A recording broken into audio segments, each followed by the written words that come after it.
So the topic for today is finding joy in your relationship, parenting with purpose, and staying connected. I often see parents and teens at my practice, and the concern is how to foster a healthy, positive relationship within the house. And this is not only with the children, it's also with the spouse. How do we keep peace in the house? Do we have to change something? So this is what we're going to talk about in the next 30 minutes or so, inshallah. How do we view our children? So as Muslims, how do we view them? They are gifts from Allah, blessings, but we do recognize that they are different people than us. They are separate people than us. They have unique personality that we need to recognize this. And they are in this world because they need to fulfill a different role than ours. Are we ready to do that or to acknowledge that? They are wonderful extension to our family, our extended families. But parenting is a tough job. It's actually the toughest job in the world. And we need to recognize that we are entrusted. They are entrusted with us. They are a trust and amana in our hands. We need to do the job well, to the best of our abilities. And we need to get or to set our priorities straight when dealing with our children. So let me propose that parenting is not about children. It's actually about us, parents. So the greatest thing we do to our children when we focus on ourselves, when we focus on our emotions, interactions, desires, and decisions. Once we start focusing on ourselves, then we will have a healthier, happier home. So what comes to your mind when you hear that you need to focus on yourself, not on your children? Self-care. Self-care. What else? Working on changing yourself. Yes. And that will affect change in the children. Yeah. What else? So remember the last conflict you had with your child. And remember your reaction and theirs. If you are able to change your own behavior, do you think that would have impacted the result and the outcome of the conflict? So we need to focus on ourselves. What we say, what we do.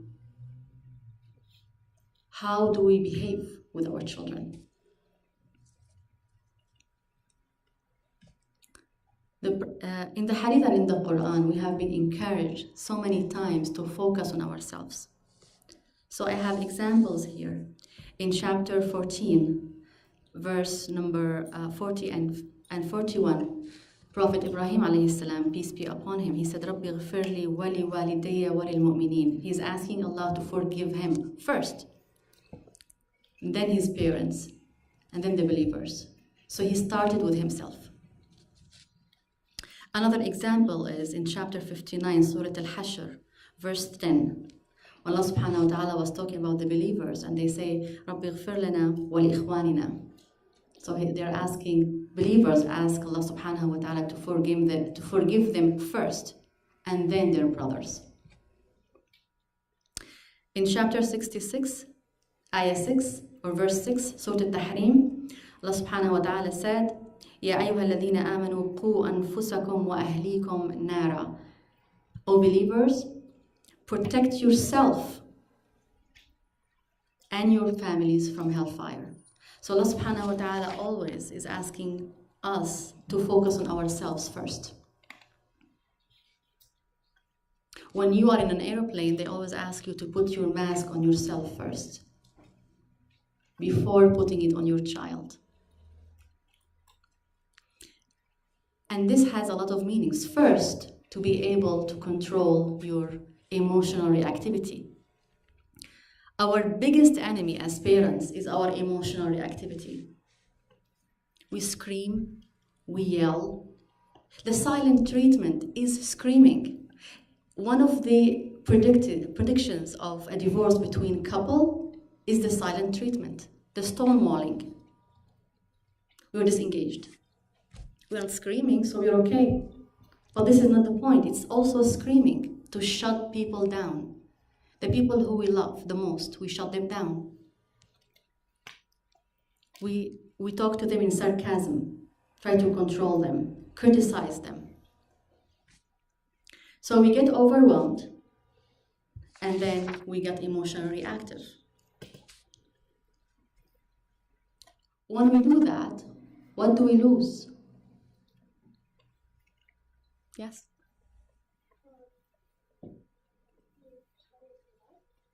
Your child's love. Wow. That's an amazing answer. Thank you. What's your name? Mathilde. Respect. What else? Trust. I often hear in my practice from teens, no, I'm not going to tell my parents. They don't understand. I don't trust them. They will not believe me. So we are losing the very relationship we are working so hard to preserve. We lose the connection, the closeness. As Mateen said, we lose the child's love. Can you imagine this? You lose the love of your own child. How many children, they just do stuff for their parents just out of obligation. There's no love, just obligation. So we want to be mindful of the impact of our words and actions on our children. They will think we are mean. We don't listen. This is the issue. We don't listen. Maybe if we give some time for them to talk and we listen, then we understand where they're coming from. Parents need to remain in control. So parents usually feel overstretched, overwhelmed, underprepared, underappreciated. But the only way to retain influence with our children is actually to regain control over ourselves. The only person you can control is yourself. You cannot control someone else, even if you try.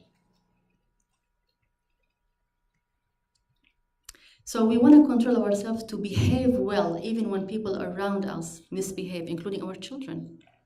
This is the only way to influence any situation, to be in control. And this is actually scream-free parenting. To be a scream-free parent, you need to be self-aware. You need to have control over yourself and emotions. We need to be willing to take sole responsibility of our emotions, responses, and decisions. This is what we want from our children, isn't so? We want them to be self-directed, self-aware. How would they learn to do that if we don't model it for them? To keep your cool is to create a space. So parenting is about us, not about them. It's about to control how we react. It's to set the tone, the emotional tone in the family. Because once we set it, everyone will follow. Actions speak louder than words. We can say wherever, but if we don't really follow it with action, then what are we doing? We're sending mixed messages. Children need us to stay in control. Because sometimes, or most of the time, they don't. So they want someone in control. And if we don't model that to them, then it's a chaos. Screen-free parenting is not about only lowering your voice, it's actually about integrity. I can't tell my daughter to stop screaming and I'm screaming at her. Don't call people names, but I'm doing that. So I'm allowed, I'm an exception. What is she getting from me? We need to actually walk the talk. If you are not under control, then you cannot be in charge. So in the hadith, the Prophet said that truly strong person, not the one who wrestles others down. Actually, it's the one who controls his anger. This is what the Prophet said. Are we following what we have been advised? So when we ask the children and tell them, please don't make me angry, we are actually depending on them for our emotional reactivity. It's actually our choice how we react. We need to take that choice back, not to give it to them. Don't make me angry. Imagine this. So what does it mean to be in charge?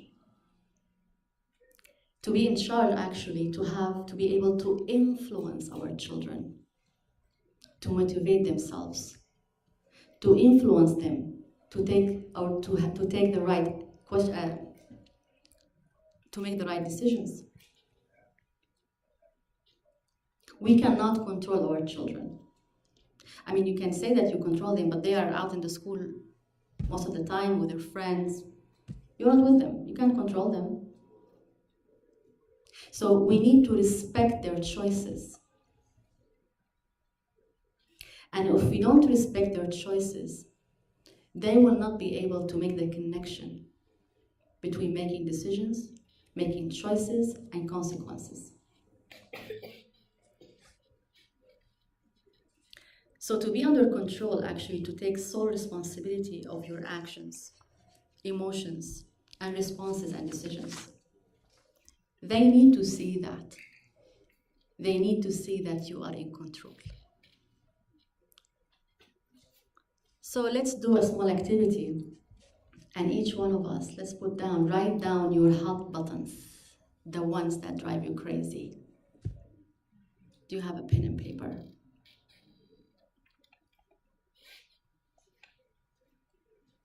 And then circle the worst one.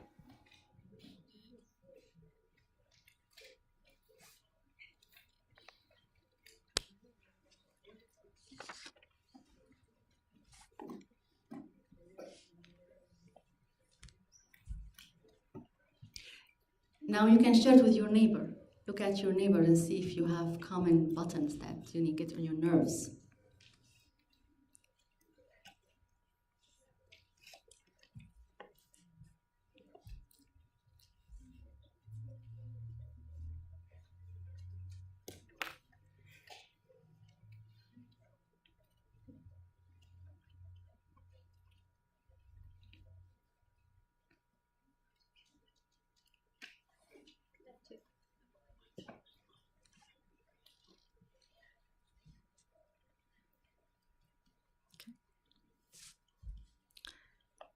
So growing up is hard to do, especially for grown-ups.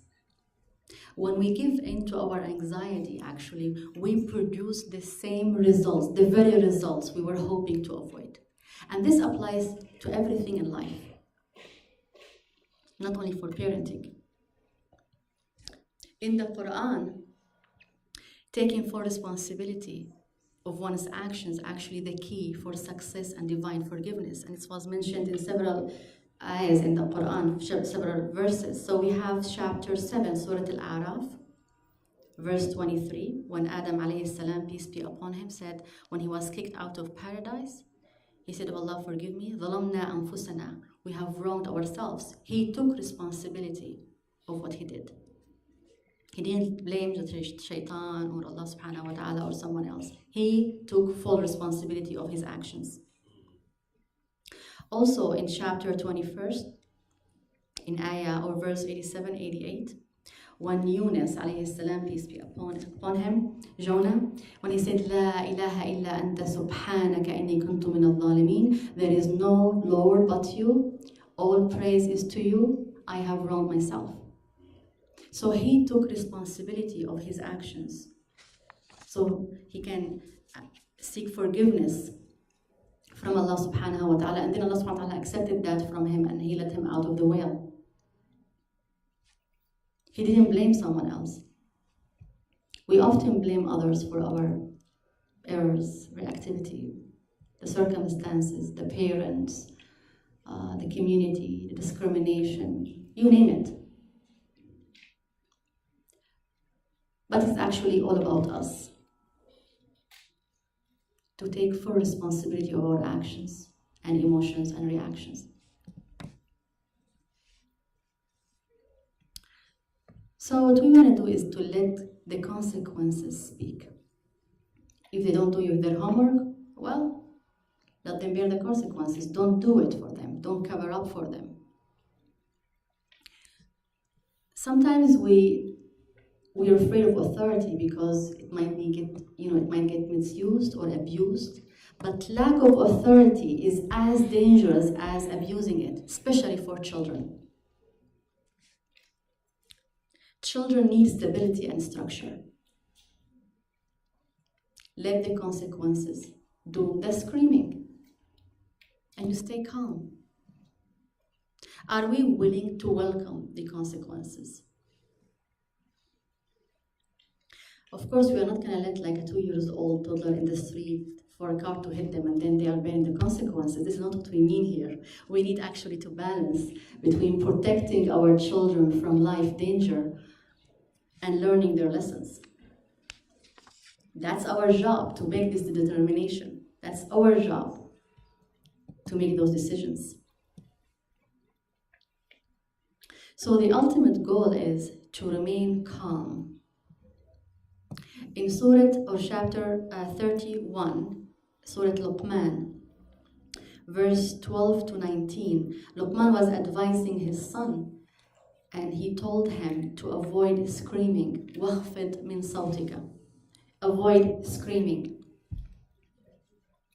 So imagine giving your remote control of your emotional activity to others, especially to children.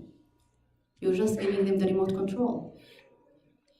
So not only we are giving our power away, we are dependent on them to control our emotional reactivity.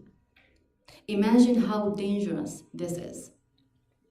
Children are incapable of handling someone else's emotion, let alone their own. They don't even handle their own emotions. And then we put our own emotions on them and tell them, don't make me angry, do this or do that.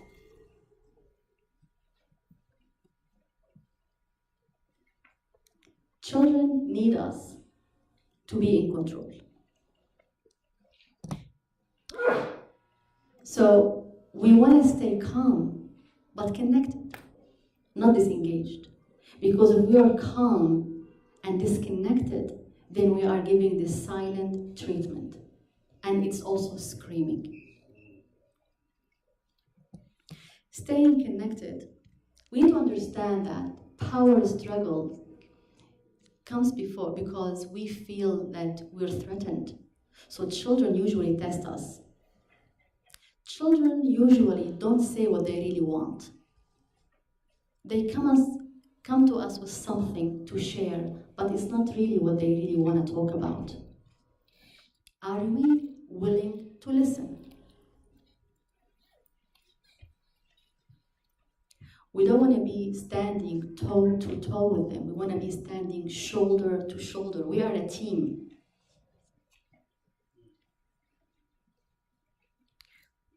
We need to take parenting seriously, not personally. So whenever they come to you and they say stuff, you don't want to take it personal. You want to take it serious.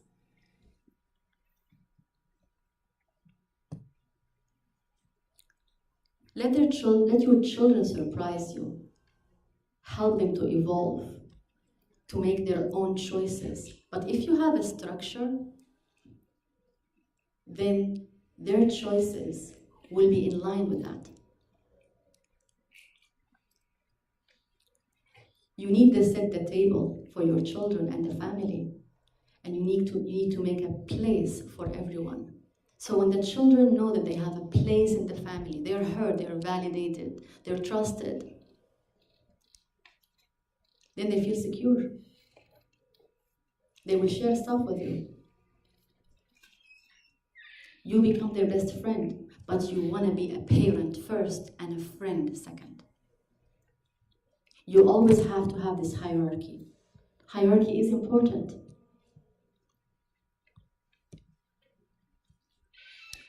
So your goal is not to stifle their emotions. The goal is to steer them towards productive expressions. We want them to express their feelings productively, positively. We want them to pause before they react. If we don't teach them that, where are they going to get that from? If the house is a chaos, and then they come to counseling and therapy, the parents complaining about the child doing this and screaming and yelling, the first question is, how is the atmosphere at home? Everyone's screaming. Everyone is screaming, but the children are supposed to be quiet. I don't know how would that happen. We need to take a deep look at ourselves.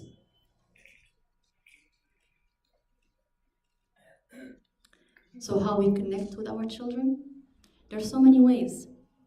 We need to acknowledge their feelings. Let them live their wishes in a fantasy.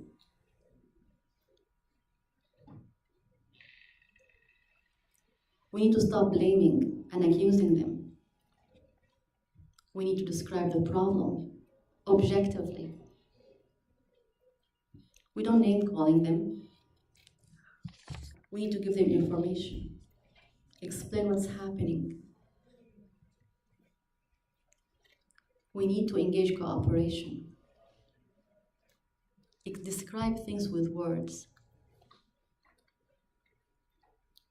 We don't need to act like a murderer. Talk about your own feelings and let them hear that you also have feelings, and teach them how to talk about feelings.